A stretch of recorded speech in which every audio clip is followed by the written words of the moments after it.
What is good, people? It's Romsky here, back once again with a movie review and discussion of Resident Evil: The Final Chapter, directed by Paul Anderson. So I have decided to make this a regular, playlist. I decided every 2 weeks we go out to the theaters, watch a movie, and then give my review and discussion on it as well. So this movie was actually requested by another channel named Tom Cabler. So if you do have requests, by all means go ahead and comment on these videos. Let me know what reviews you'd like to see of a movie that's coming up, and maybe I'll go see it. Try to make it opening night because it won't happen, until opening night of that movie, and hopefully it's within the 2 weeks that I have described. So let's get started. Resident Evil: The Final Chapter, directed by Paul Anderson. And the thing about this movie is I've never seen a full Resident Evil movie before, so I'm going to review and discuss this from basically a new viewer point of view. So this is the first Resident Evil movie I've seen. I've played the games in the past, so I kind of have a handle of what's going on when they discuss, for example, Umbrella, or some of the characters that are in the movie are also in some of the video games that I used to play. So alright, so let's this is the same setup as before. We're going to talk about the summary first, then the characters, and then the actual story of the movie. So summary, once again, the movie does a good job at giving the viewer background information on Resident Evil, the franchise, just in case they do have new viewers, or if they have viewers that haven't seen the movies in a while. They do a fairly good job at background information on the franchise. So the Resident Evil story goes, is a scientist named Dr. Marcus. He has a daughter with an unfortunate and life-threatening illness, causing her to age quicker than normal. For example, when she's 20, she's going to look like when she's 90, basically. I, I don't know exactly if it also health-wise increases your age to 90, or if you just look 90. So I'm not exactly sure if you die once you look 90. But maybe it's not life-threatening. I just put that in there because it looks life-threatening. Aesthetically, it does. But maybe it's not. Maybe it's just it makes you age quicker. Okay, so Dr. Marcus, like any father would, he wants to find a cure. In this case, he's a doctor, so it's fairly easy for him, or easier, I should say, for him to find a cure. So he comes up with a cure, bringing the world the T virus. And the T virus, the initial reason for its creation is to help his daughter. Once they find out that it helps his daughter, Dr. Marcus, he discovers that the virus can also help with other diseases like cancer, and other life-threatening illnesses in that manner. So you have this Umbrella Corporation. They come in. I assume they manufacture and then they spread this cure to people who need it, and I'm assuming they profit over this manufacturing. But the T virus, it has side effects, which gives the name Resident Evil. These side effects are zombified, monster-like side effects that cause cannibalism, just like any other zombie. So you become a zombie, you feed off humans, you're basically just movement at this point. You don't know who you are. You lose who you are, and you just get the movement side of you who always feeds on other humans. So this, once the side effects are discovered, it spreads fairly quickly to other parts of the world. It starts to infect people. Dr. Marcus, he works with one of his partners, Dr. Isaacs, which we'll go into his background shortly. But he's trying to work with his partner to end the production of the T virus because it's unsafe. It has all these side effects that are life-threatening, not just to that person but to humanity as well. Dr. Isaacs, he has a different agenda, which we'll learn in the story. So he Dr. Isaacs, he spreads the cure from Raccoon City. I hope I said that right. It looks like raccoon, but it's probably not spelled just that way either. But Raccoon City is the foundation of Umbrella. That's where they were created. But they spread the cure from there, and that starts another massive outbreak. And we'll learn why Umbrella actually wants to spread the T virus so quickly. Dr. Isaacs, he also creates an AI called the Red Queen to help with his operations. He creates this Red Queen AI based on the likeness of Dr. Marcus's daughter, and that will become connected in the story as well. And then you have Alice, and throughout all these Resident Evils, Alice is, I'm assuming, fighting Umbrella, trying to stop whatever they're doing.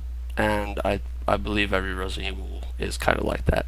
So, that's the summary of the Resident Evil series. Let's get into these characters. Alice, obviously main Resident Evil character. She plays a tough zombie fighting badass. That's her personality throughout this whole movie. She does have some cheesy one-liners at times. I found laughable. It's I don't know. It's just the cheesy one-liners. They have to go. Really, I just want them to be unique in some way. Don't just be the tough zombie fighting badass, but be that, but don't give me cheesy one-liners. Give me something clever that you say. There are some problems with the scenes that I had. They're not big problems, but Alice, she comes off as a bit naive at times. For example, two examples I have is in one scene she falls for a bait. So Dr. Isaacs, he's got a herd of zombies behind him, luring them towards the city where Alice is, and he sends some bait, which is a human, sends her running towards the gate, and Alice opens the gate for the girl. And I know full and well she's not going to make it. Dr. Isaacs is going to kill her. Dr. Isaacs just wanted to get Alice to open the gate, and Alice plays right into his hand. The other scene was she finds an Umbrella bike that requires a fingerprint scanner, and I'm not sure why she tried to do it, because she had to have known she was going to get rejected. But she tries it, she gets electrified, she passes out, and she gets captured. And we'll go over that during the story part. Yeah. Speaking of passing out, throughout the movie she's a bit of a klutz, and I think the reason why they did that is so they can move time along quicker. Because during the story there's a time limit she has to be within. In order to speed that up, it seems like the producers and the directors, they wanted to fast forward that. And what better way than to just fall and pass out? That's the best way. Alice's character, I learned at least that she has tech enhancements for combat. She's able to calculate situations and come up with a probability of her likelihood of succeeding. And like I said before, she only knows fighting Umbrella. That's what the role of this movie is. She's fighting against Umbrella, and this is the final chapter, so it's the big final, the finale. So that's Alice. That's our main character. We have Dr. Marcus. He doesn't play a big role. He plays a big role in the Resident Evil franchise, but he doesn't play that big of a role in this movie. He comes up with a cure called the T virus, and he has a daughter, which his daughter is connected through the story. As we will see when I get into the story. Then you have Dr. Isaacs. He's our main villain. He's the co-founder of Umbrella. He's the leader, more or less. You get the sense he has that strong leader, charismatic type of deal. He's Ser Jorah in Game of Thrones. That's why I kind of like his character. I tried to forget that part so I can actually focus on him playing this character in this Resident Evil movie. But I like him in the Game of Thrones, so it's kind of hard for me to do that. But I did it nonetheless. He also has tech enhancements for combat. He's able to, like Alice, calculate and come up with probability during a combat situation. He's a rather typical villain. He does say one comical line towards the end of the movie, and he's all around he's religious man, which fits in with the story, as we will see when I talk about the story. and he's also a bit of a smartass, which, I mean, that's points for him, because who doesn't like a smartass villain? It's always good. We have the Red Queen. She's the artificial intelligence she's an employee of Umbrella. She helps with the Umbrella Corporation. But we'll have more about her. She does play a little bit of a role in the movie. Then we have Claire. Claire is part, I assume, of the Resident Evil movies. She's been in the past movies. I just have never seen them, so I don't know. She plays mainly a part of a group in Raccoon City, so she gets in with the group there. I don't really learn much about her background in the movies, besides she has connections with Umbrella, and she also has connections with Alice. As you can see, there's a relationship between the two. She's also in a relationship with one of the members of the group. His name is Doc, and we'll get into that in a bit about Doc, but you don't learn much about their relationship, like how obviously they're a group, but you don't see interactions between them that much. So their relationship, they might as well not be in a relationship. And as always, Claire, she's any human that doesn't work for Umbrella is against Umbrella. So Claire and the group, they fight against Umbrella as well. And then you have the group that Alice takes to the Hive. A couple of the names I do remember just because they stand out a little bit. Then the other two, they don't stand out quite enough. So there's Doc, who's in the relationship with Claire. He's the typical want-to-help guy. That's what I gathered. But he's also going to play a role in the story that I'll get to in a moment. And then there's Kristen. He's just your typical douchebag character. There's really nothing to him. And then these last two characters, I can't remember their names, so I'm going to say little teenage girl.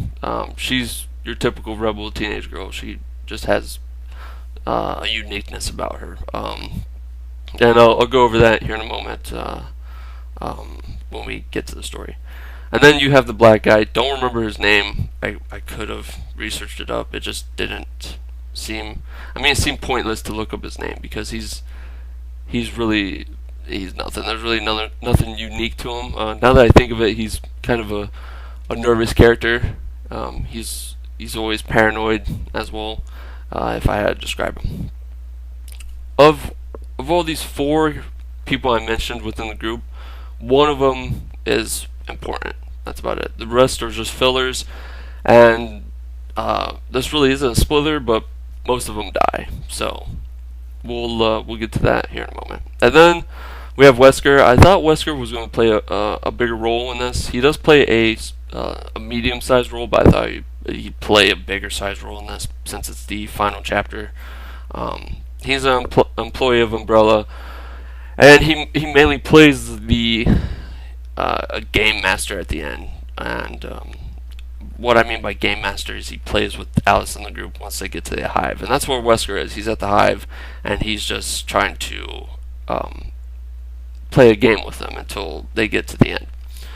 He doesn't really have a personality. He's just an expressionless, sometimes smiles, badass. That's about it. There's no background during the movie. You can tell that he has history with Alice from past Resident Evil movies, but it doesn't go into like his own background. And which, when I say no background, you really can't fit all the background in one movie, because it would just take too long. So I get why they didn't, but it would have been nice to have some background about Wesker. And yeah, those are the characters that we're working with. Overall, pretty good characters, except some of the people in the group, but that's alright, because you'll see why. If you listen to the story part, you'll see why that is. So, one thing I want to mention about the story is there are more jump scares than the Bye Bye Man. So if you're trying to look for a scary movie, I'd recommend going to see the Resident Evil movie. There's more jump scares, and it's just an overall better movie than the Bye Bye Man, in my opinion. Story-wise as well. Yeah. So anyways, story. So the story starts off in DC, where Alice is killing zombies, and this flying pincer type scorpion zombie that reminded me of Resident Evil 5. I remember seeing that enemy in the game. Maybe I can find a picture of it, I'm not sure. Anyways, Alice is contacted by the Red Queen. She's in DC once again. I don't know if I said that before. And she's contacted there. And the Red Queen lets her know about an airborne cure that is in Raccoon City, underneath the city, called in a place called the Hive. Right away, Alice is questioning going there because why would the Red Queen help her since she works for Umbrella? And it turns out the Red Queen has a conflict in her AI programming.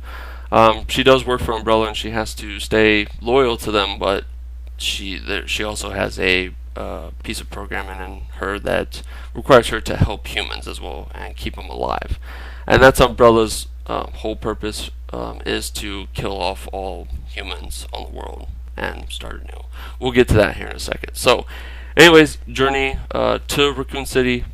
Alice, she journeys to Raccoon City, and it's pretty much from that point on, it's all about the journey to the Hive and to the end to get this airborne cure. So she journeys to Raccoon City. On her way to the city, she's stopped by Umbrella Corporation, and this is where that naive moment comes up, and she tries to do the fingerprint on the bike, and she gets knocked out and captured by the Umbrella Corporation. And then we're introduced to Dr. Isaacs, who's the main villain.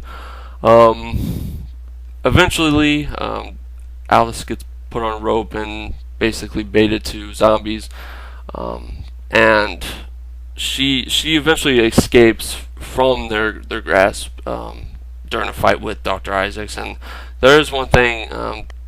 There's a scene where she has a knife to his throat, and I'm just wondering why doesn't she kill him then? I don't know. That's just a general wonder. I can't figure out why she just doesn't slice his throat right there. But she ends up just slicing his hand off and taking the motorcycle and going into the city. So, and during her escape, she gets lucky on multiple times because that tank is just shooting a whole bunch of missiles and a whole bunch of machinery, machine bullets, and she dodges and weaves all of them. And I guess now that I think of it, it's because of her tech enhancements that she's able to calculate that stuff, and she never gets hit. So yeah, there's a lot of lucky scenes in this movie where I'm just like, how is that possible?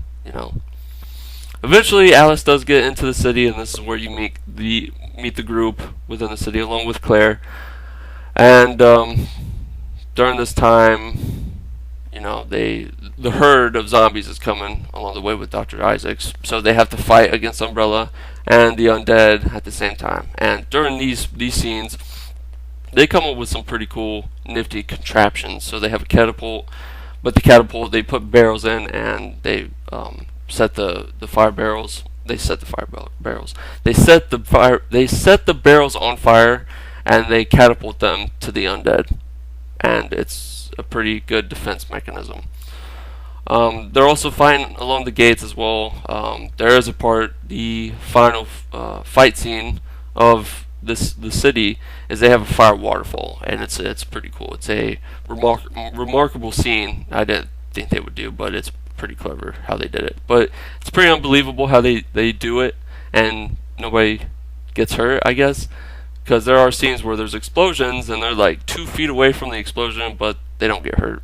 So I'd probably be limping at least from that explosion, but I don't see any limping.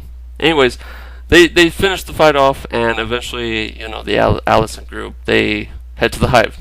And now it's the journey from the city to the Hive. And during this time, this is when Wesker and the Red Queen start to enter, and they start to play games with the group. Mind you, the Red Queen is trying to help Alice. She also has to help Umbrella because she has a conflict in her programming. So she has a conflict between the two characters. And during this time, this is also when each group member within the group starts to die. There really is no emotion from myself. There's no connection with these characters when they die, except one specific character, and it's pretty weak emotion. Just because when that character dies, it's just, oh man, I wish they would have lived. They're so cool that I wish they would have kept going. Also, during this time when they're going from the city to the Hive, they're met with a new enemy, I guess, called Cerberus. Maybe they're not a new enemy, but they're new to me. and they're kind of these dog skeleton hellhounds, is what I like to call them. So eventually they do enter the hive, and the Red Queen warns Alice of a traitor within her group, within the group that she met in Raccoon City. And each character starts to die, and you already pretty much know by the end, if you keep track of all the group members that are alive, who the traitor is going to be. And when they're in the hive, they just make their way down to where the cure is located. And during this time, they're met with all these different enemies and traps. There's this enemy that looks like one of the enemies in Elder Scrolls Online. I forget the enemy's name. Maybe it'll come to me. He's like a big humanoid, just skeleton character, I guess you could call it. Anyways, they move through the hive. Eventually, Alice gets to a point where she learns the truth of Umbrella, or maybe she knew the truth all along, but I didn't. So here's the truth: is Umbrella was created kind of similar to the Bible, and this is connected to Dr. Isaacs being a religious man. Is his point, Dr. Isaac's point being is that the Earth is coming to an end. He just doesn't know when it's coming. He does know it's within 100 years. He gives all these examples of how the Earth could end. So instead of waiting for their demise, Umbrella just wants to wipe the Earth of all humans, except for a select few that he's going to put in the hive. And the hive I compare to the Ark in the Bible. When they wipe all the people from the Earth, that's when these chosen people will rise up and they will start fresh again. So that's the function of Umbrella, is just to wipe the Earth and restart. So they want to reset the Earth. Eventually, and I'll probably put in the beginning that the story part is going to contain spoilers, but you learn that Dr. Isaacs, the real one awakes. The one that she's been dealing with is just a clone. And also the real Alice awakes, and her name is Alicia, I believe. And Alicia is the daughter of Dr. Marcus. So there is a connection between Alice and Dr. Marcus. She's basically a clone of his daughter. So the way I put it is, Alice, our main Alice, our adult Alice, is a clone. And she represents the adulthood that Alicia never had. The Red Queen represents the child part, and Alicia represents the old. Eventually, Alice gets to the end, meets the real Dr. Isaacs. She learns all of this. She meets Alicia, who's the clone of her, or I should say the other way. Yeah, Alicia. Okay, Alice is the clone of Alicia. Right, there we go. And she learns about wiping the Earth, what Dr. Isaacs really wants to do. Eventually, we get the final fight between Dr. Isaacs and Alice, which the fight in part was pretty cool, but how the fight ends, I was very unsatisfied. I'm not going to spoil how it ends, but I wasn't very satisfied with it. Once the fight ends, Alice, she releases the antivirus, and during this whole movie, she's basically under the impression that she will die as well, because she carries the T virus as well. But it turns out she doesn't die. And all the people that have been telling her that she would die is just so they could see how far she would go in order to save other people. So they look her as human, even though she's a clone. They look at her as human because she's able to put others before herself, and that's a human trait. So that's why Alicia, during the moment in the scene, she expresses that. She says that Alice is more of a human than all the people that work at Umbrella. And then during the final scene, we see that Alice's job isn't done because there's still a whole bunch of zombies flying around. So, was this the final chapter? Possibly. Could they do another one? Yeah, they could probably do another one, but they're probably not going to, because the whole Umbrella is pretty much gone. They blew up all of Umbrella. Explosive charges everywhere. So my verdict for Resident Evil: The Final Chapter is, if you're a Resident Evil fan, you probably have already saw it, and if you're a fan but you're still waiting for a review, I'd say go watch it, because it is pretty cool. I like it. There are some scenes where it's kind of like you know, unbelievable scenes. There's some problems with some scenes where, you know, Alice, she doesn't use her brain. There are some scenes where there's some explosions like right next to the characters and they don't die, and you're kind of like, why? Um, so those are for Resident Evil fans. For first time viewers, I'd recommend just watching the past Resident Evils, because there are some flashbacks in the movie to past Resident Evil movies. I'm assuming that I didn't get, so I couldn't really connect with those flashbacks. So I recommend watching those movies first and then watching it.